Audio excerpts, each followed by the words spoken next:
We had very constructive and very good discussion, and I would say an engagement with the IMF mission and their representatives here.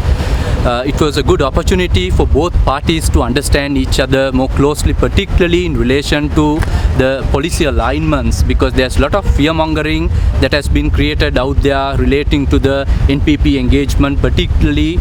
in light of the gaining of popularity among the people as a team and a leadership that can deliver something without corruption. So our engagement predominantly centered around the progress of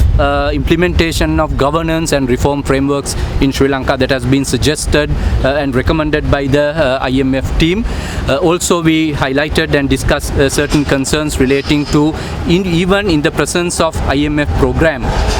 the way how the conduct of present government relating to appointment of the COPE chairman, that has raised a lot of questions among the public, because it is not about a statement and filling a position, but it is about demonstrating by action what is the right thing to do. Further, we discussed relating to the progress matter on ISB outstandings and ISB bonds, and the presumption and the understanding that we got based on the information discussed was there has been no concrete or conclusive agreement at the moment, and the discussions are ongoing. So even IMF as well as ourselves, we are willing to see progress on those matters, but not as factors as influencing the elections that are yet to be announced. We discussed those areas, and further particularly the meeting that was organized recently with the government and the IMF, we got to know even IMF has not been invited to the discussion table, even though it was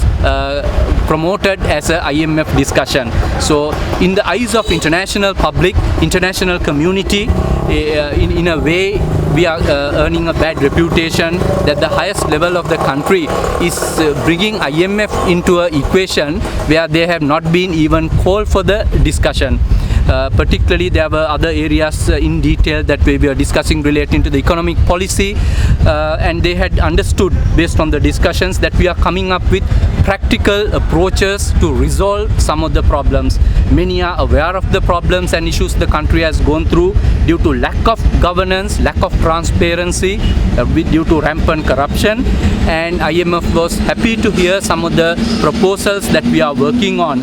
to implement solutions that will bring about the economic stability to the country that we are looking at. Thank you.